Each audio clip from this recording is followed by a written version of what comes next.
There are many legends about President Abraham Lincoln. One of them was that he was a pretty good wrestler, good enough to be enshrined in the National Wrestling Hall of Fame. But what do we really know about his wrestling career? I'm Bob Summers, and this is a presidential story.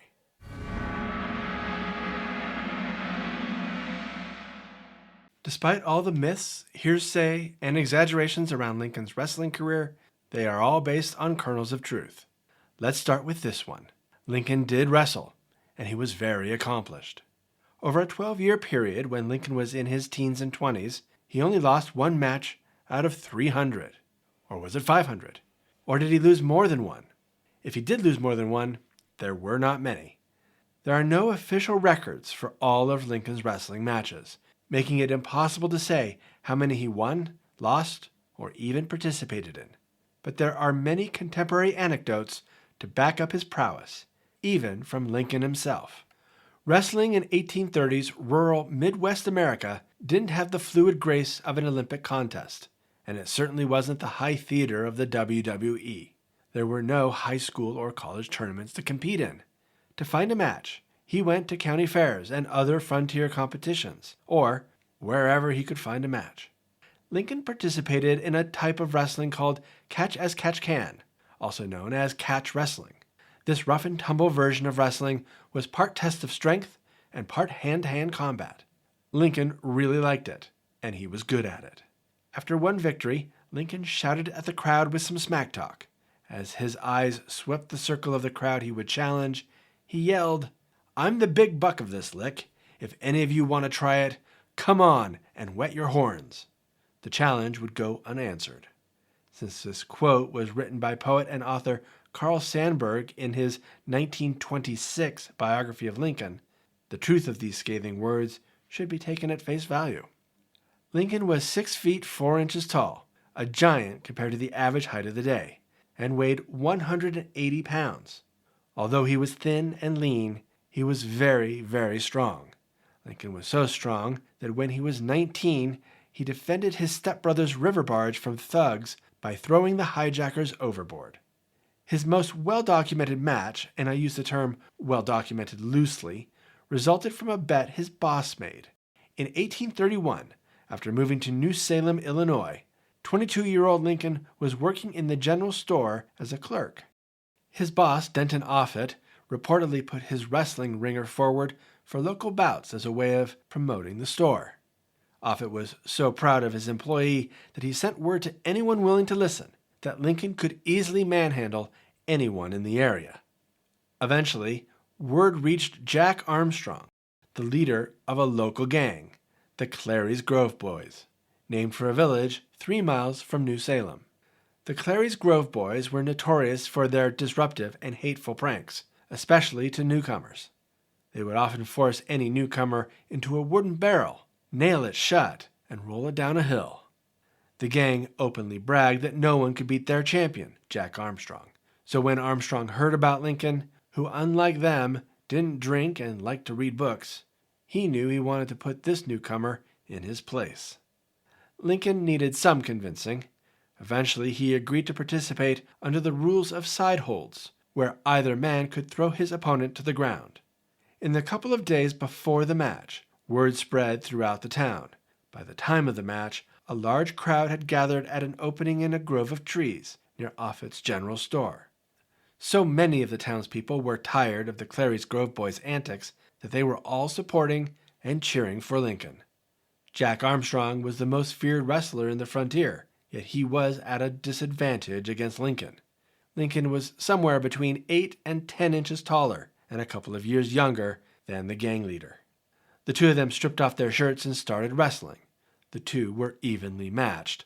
The longer the match continued, the rougher it got. Fearing he had underestimated Lincoln, Armstrong started to panic.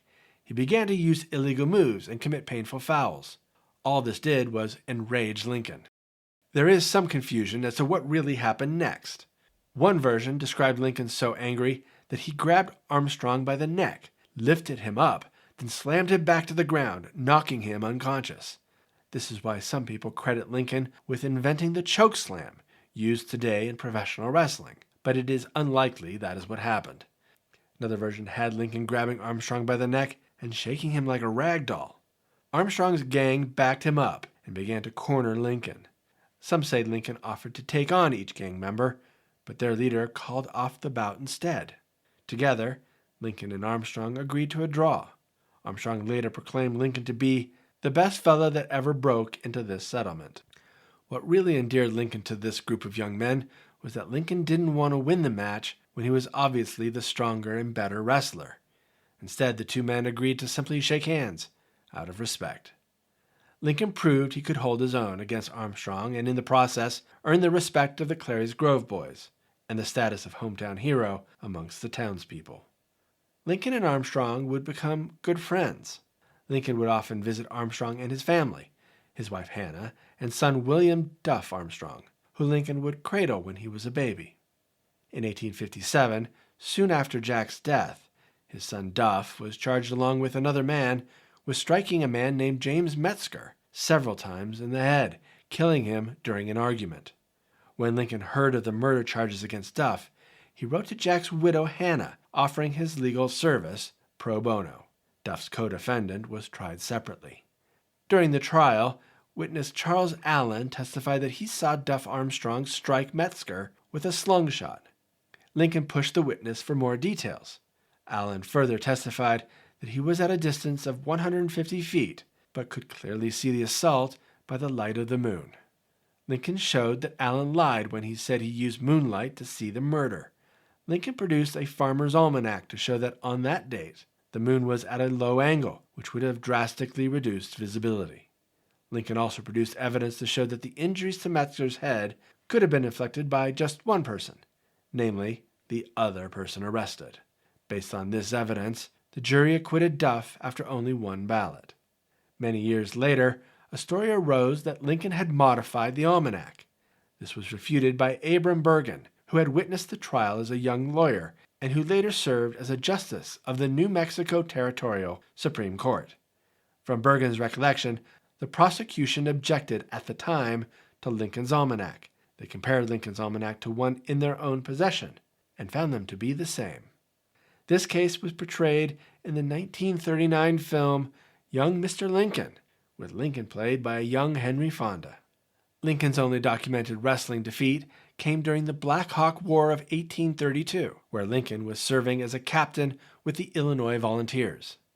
Lincoln heard about the wrestling skills and record of Private Lorenzo Dow Thompson, the St. Clair County, Illinois wrestling champion.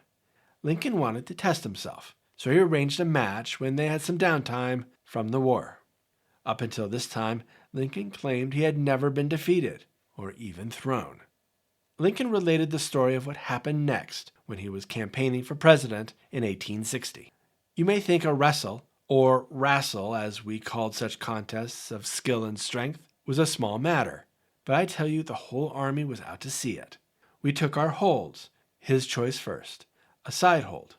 I realized from his grip for the first time that he was a powerful man and that I have no easy job.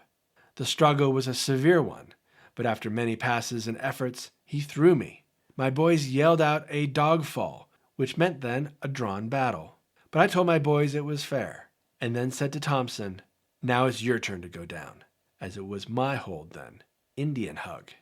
We took our holds again, and after the fiercest struggle of the kind that I ever had, he threw me again, almost as easily at my hold as at his own. My men raised another protest, but I again told them it was a fair down. Why, gentlemen, that man could throw a grizzly bear. As Armstrong had done the year before, Lincoln greatly underestimated Thompson, but he accepted the defeat with grace and congratulated the better man. In 1992, Lincoln was officially recognized by the National Wrestling Hall of Fame as an outstanding American in the sport. According to their website, the Outstanding American Award is presented to those individuals who have used the disciplines of wrestling to launch notable careers in other walks of life, such as science and technology, business and industry, government and the military, and the arts and humanities. A mural of Lincoln engaged in a wrestling match adorns the wall just inside the front doors of the Hall of Fame Museum in Stillwater, Oklahoma. Lincoln is not the only president to receive the Hall of Fame's Outstanding American Award. George Washington was known as a strong collar and elbow wrestler which is when competitors put one hand behind the opponent's neck and the other behind the opponent's elbow. Theodore Roosevelt wrestled regularly for exercise, even as governor of New York, but finally had to give it up because his workout partners were either too good or not good enough. William Taft was a two-time undergraduate champion at Yale. There were even other presidents who wrestled, but have not yet been accepted into the Hall of Fame.